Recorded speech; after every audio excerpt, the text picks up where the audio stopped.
pessoal, a gente está aqui mais um dia no stand do Instituto XP, aqui na Expert XP 2023. E eu estou aqui com grandes feras hoje, a Mila e o Evandro. Muito obrigada, gente, pela participação de vocês. Queria pedir para vocês começarem se apresentando, por favor.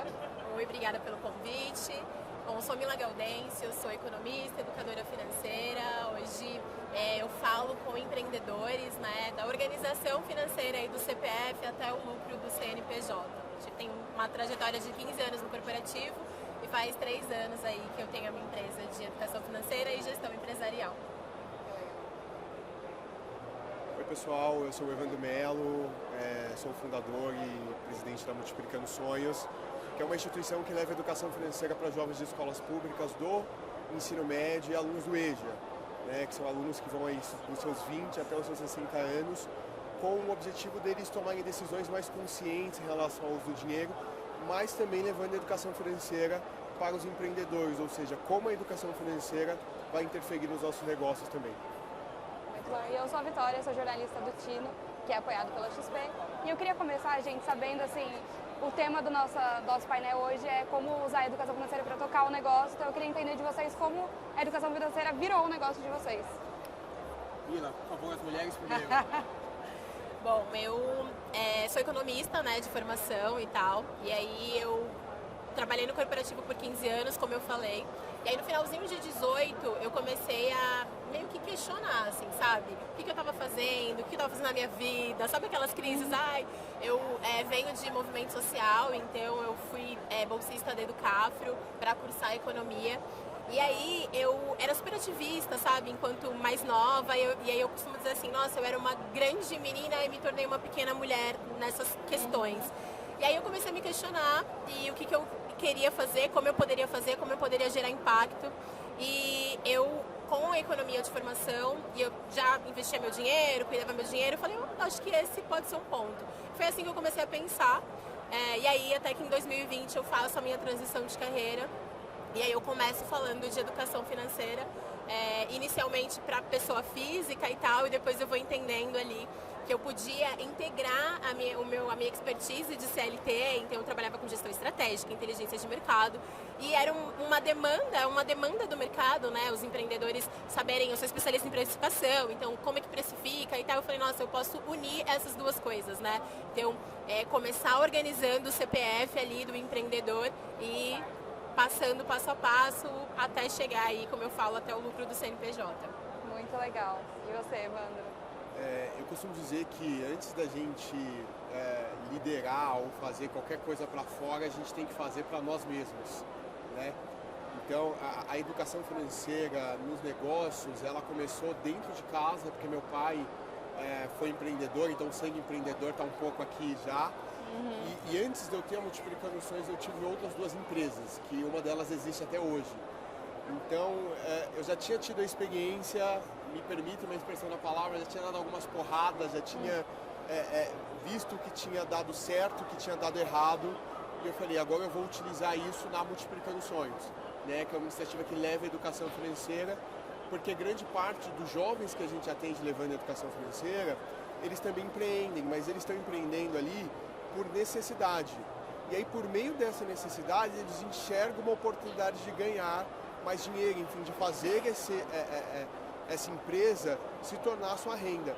Mas como fazer isso de uma forma que você continue levando com qualidade, continue levando o seu serviço ou, enfim, o seu produto sem atrapalhar a sua vida do CPF, como a Mila falou, né? Dividindo um pouco dos dois, porque aquilo vai ser possivelmente a principal renda daquele jovem. E percebendo isso, a gente começou então a trabalhar a educação financeira para que esse pequeno empreendedor possa formalizar e tirar o seu negócio do papel e fazer acontecer com mais qualidade. Perfeito. E aí, pensando no negócio das pessoas, assim, qual a importância da educação financeira para elas tocarem seus próprios negócios, como vocês fizeram? Olha, eu acho que o principal ponto, Mila, aproveitar que eu estou aqui, eu já te passo, mas acho que o principal ponto é para que elas não se enrolem no final do mês, sabe? Porque, principalmente quando a gente está falando do pequeno empreendedor, de quem está iniciando, eu estou nesse lugar. Quando você está iniciando, nunca sobra no final do mês, sempre falta. Então, como fazer para não passar sufoco no final do mês?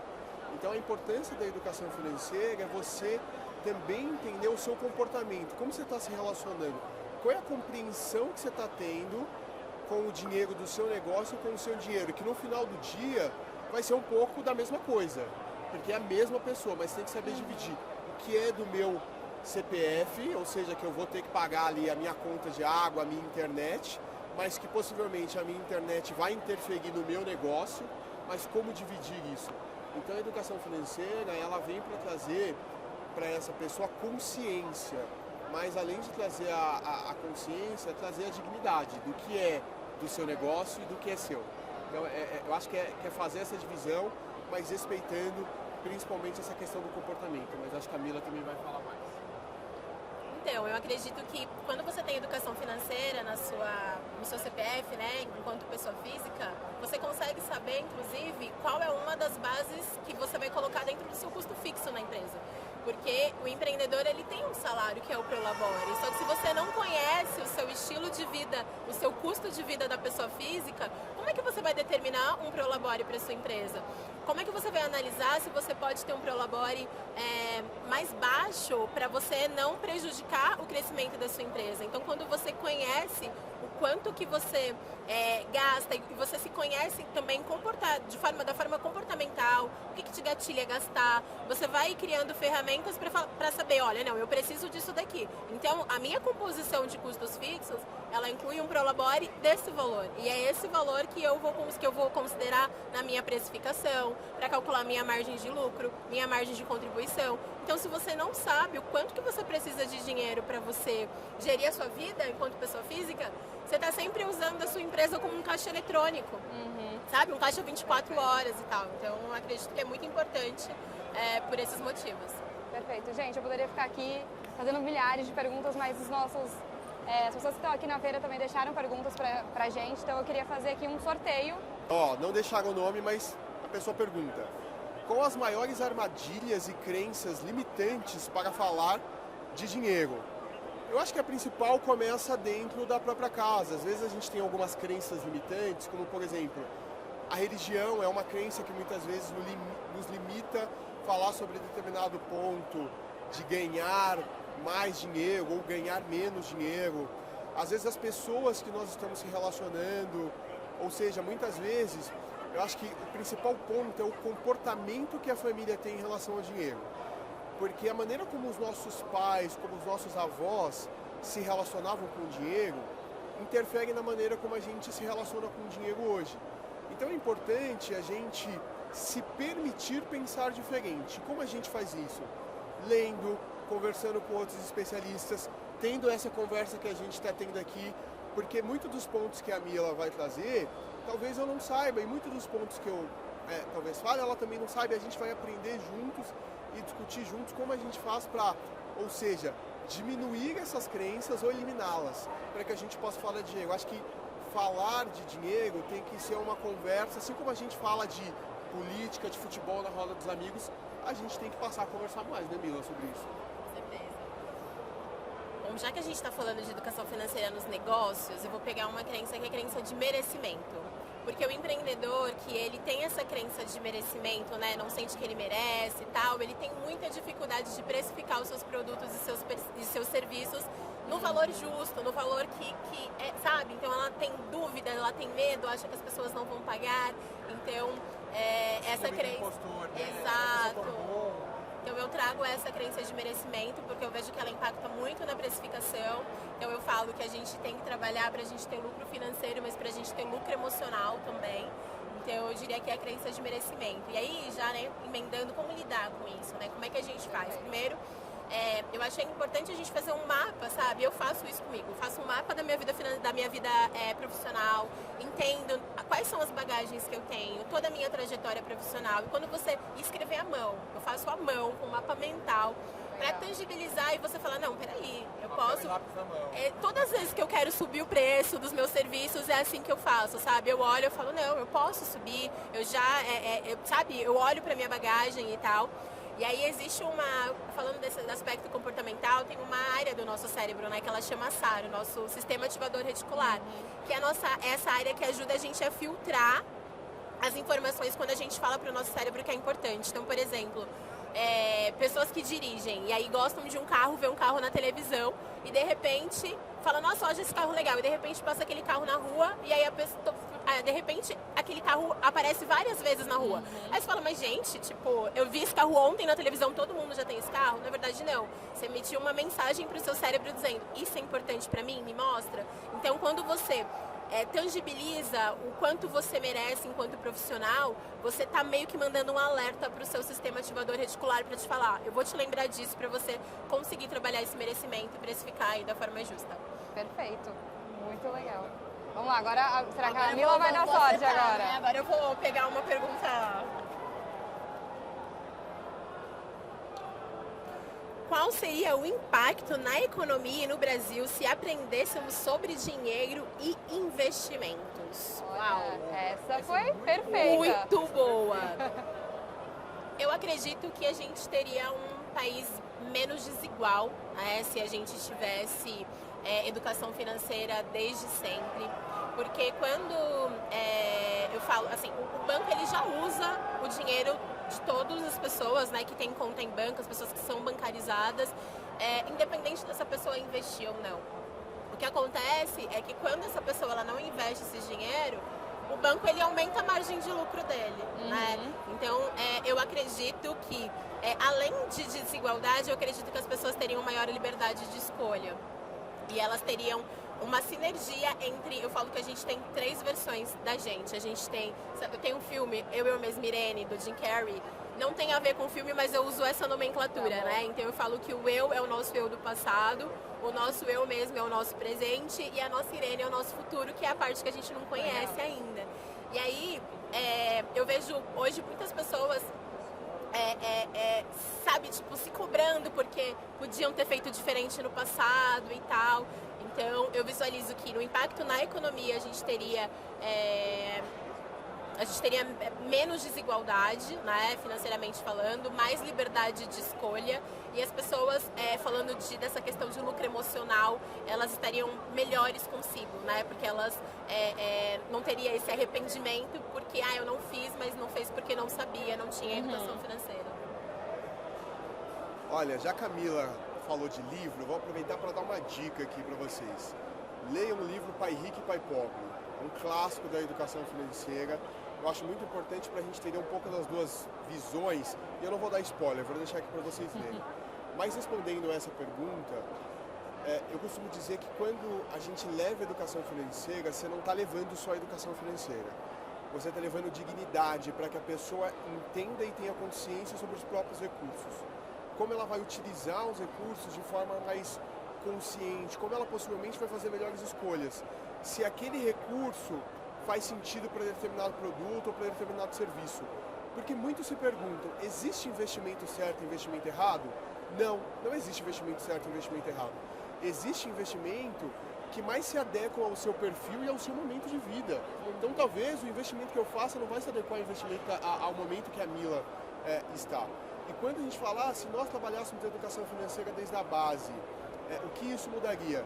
Mudaria o poder econômico das pessoas e mudaria principalmente a questão de aptidão da nossa economia. Nós teríamos pessoas tomando decisões mais conscientes em relação ao uso do dinheiro. Hoje, a gente tem um aspecto muito positivo da democratização do acesso ao mercado financeiro e à educação financeira pelo meio digital. Isso é bom, tem um lado positivo, porque você tem mais pessoas acessando, mas tem um lado negativo. E qual é o lado negativo? Quando você tem muitas pessoas acessando, existem as famosas fórmulas mágicas, receitas de bolo. Ou seja, vamos lá pegar ovos, farinha de trigo, fermento e bater o bolo. Ou seja, não é assim. A educação financeira, ela é muito mais falada de comportamento e nós temos comportamentos diferentes. Então tem um lado positivo, mas tem um lado negativo. Então a dica que eu dou a gente quer aprender educação financeira desde a base, busque fontes fidedignas para que você possa aprender. Então a gente tem aí a Beclés, tem a CVM, tem a Ambima, tem diversas instituições, ou seja, que fazem um conteúdo muito assertivo sobre a educação financeira para que você possa ali ter acesso a esse conhecimento de forma muito eficiente. Perfeito. Perfeito, eu acho que muito que a gente falou é a liberdade, né? A educação financeira é a liberdade de ter escolhas, de poder optar por caminhos novos, e é muito do que a gente falou aqui nesses dias, esses 2 dias de evento. Eu queria muito agradecer a participação de vocês e queria que vocês deixassem uma mensagem final sobre a educação financeira, sobre dicas, sobre o que vocês entregam também de conteúdo para o mercado. Fique à vontade. Olha, mensagem final. Primeiro vai lá, segue a Multiplicando Sonhos, a gente leva a educação financeira para jovens de escolas públicas, do ensino médio, para que a gente possa impactar esses jovens, levando cada vez mais esse acesso à educação financeira. E a dica que eu dou para vocês é assim, a gente da Multiplicando, a gente trabalha muito com sonho. O nosso nome diz Multiplicando Sonhos. Quando você tem um sonho, a Mila falou aqui de usar papel e caneta, eu faço muito isso, eu uso muito papel e caneta. Então pega o seu sonho, desenha ele ali na folha, entende quais são as pequenas e as grandes metas para que você possa realizar um sonho. Porque melhor do que realizar, melhor do que sonhar é realizar, é concretizar esse sonho. Mas acho que a principal mensagem que eu deixo é: valoriza quem acredita nos seus rascunhos. Porque sabe quando você tem uma ideia, sabe quando você tem um sonho e a pessoa vai lá, acredita em você e fala vai dar certo? Valoriza essa pessoa. Porque depois que deu certo, é muito fácil chegar em você e falar eu acreditei. Então a principal mensagem que eu deixo é: vamos aprender a valorizar mais quem acredita nos nossos rascunhos. Essa frase aí eu já guardei aqui, né? Valorize quem acredita nos nossos rascunhos. Bom, gente, tem aquela frase clichê, né, de se você não sabe para onde ir, qualquer caminho serve. E eu costumo dizer que se você não sabe onde você está, você pode pegar o meio de transporte errado. Então a gente não consegue sair daqui do Brasil e chegar nos Estados Unidos de Uber. Então, não sabe o que se faz, olha onde você está. Olha onde você está para você entender qual que é o meio de transporte que você vai utilizar em relação à organização financeira, autoconhecimento financeiro, a gestão financeira estratégica do seu negócio. Procura saber onde você está. E eu faço uma análise financeira gratuita justamente para colocar esses posicionamentos, né? Eu tenho uma matriz que eu desenvolvi, que aí ela traz 4 estágios, né? A pessoa que está essa matriz, ela é o alinhamento entre a felicidade no agora e a visão de futuro, que eu vejo que essa é a grande guerra, né? Quando a gente fala de educação financeira. Então, a gente tem 4 estágios nessa matriz. Só me seguir no @milagaudencio pelo Instagram, no LinkedIn, falar: Mila, te assisti, te vi, quero fazer essa análise, que a gente vai descobrir aí qual é o ponto que você está, pra gente descobrir qual é o caminho aí pra você, qual é o meio de transporte pra você chegar aí no caminho que você quer chegar. Grandes dicas, pessoal. Muito obrigada. Adorei nosso papo. E obrigada a vocês que assistiram. Até mais.